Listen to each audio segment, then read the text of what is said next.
श्रीराम समर्थ. भगवंत सगुणात आले म्हणजे काय? एक गृहस्थ मला भेटले. ते म्हणाले, हिंदू धर्मासारखा धर्म नाही, परंतु देव सगुणात आले हे नाही मला कबूल. म्हणे निरनिराळ्या उपासना सांगितल्या. देव जर निर्गुण निराकार तर राम, कृष्ण, शिव, दत्त अशा एवढ्या निरनिराळ्या उपासना कशाला? पुढे एक दिवस त्यांच्याविषयी एका गृहस्थाने त्यांच्या घरी चौकशी केली, तेव्हा प्रत्येक जण निरनिराळे नाव घेऊन सांगू लागले.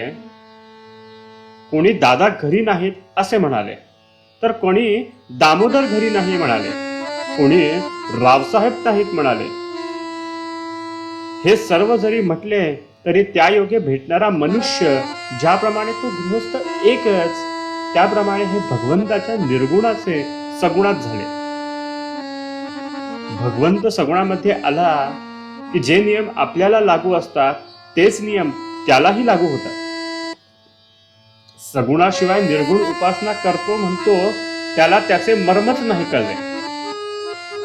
खरी तो सगुण उपासनाच करीत असतो, पण त्याला ते नाही कळत. आपले वेद, उपनिषदे, ब्रह्मसूत्रे आणि त्यावरची भाष्ये यांनी निर्गुण स्वरूपाची रूपरेषा काढून दिली. संतांनी तिच्यामध्ये रंग भरला आणि भगवंताचे सुंदर चित्र तयार केले.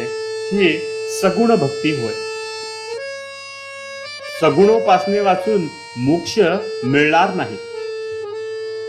उपासना याचा अर्थ अगदी निकट असणे, उपास्याचा गुण अंगी आणणे.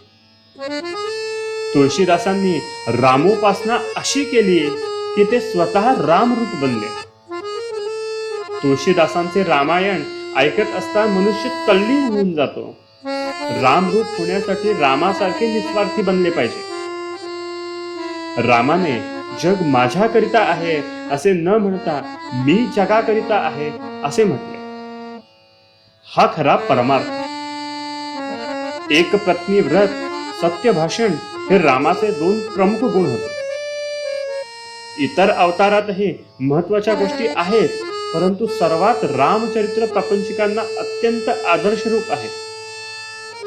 रामचरित्र सर्वांना सर्व काही आदरणीय आणि अनुकरणीय होय. रामचरित्र वाचताना, सांगताना अथवा ऐकताना आपण राम प्रेमात स्वतःला विसरून जाणे ही फार उच्च अवस्था होय. भगवंत हवासा वाटणे यामध्ये सर्व मर्म आहे. भगवंत हवासा वाटणे किंवा त्याची तळमळ उत्पन्न करणे हे भगवंताच्या हाती नाही, ते संतांच्या हाती आहे. म्हणून सत्संगतीने ते साधते. साधू संत येती घरा, तोची दिवाळी दसरा असे आपण म्हणतो. संत दसरा आणतात, मग दिवाळी आपोआप मागे येते. आमची वृत्ती विषयाकार झालेली आहे, ती काढून संत सन्मार्गाला लावतात. तोच खरा मुहूर्त की ज्या दिवशी आमची वृत्ती भगवंताकडे होऊ लागली. आजचे बोधवचन.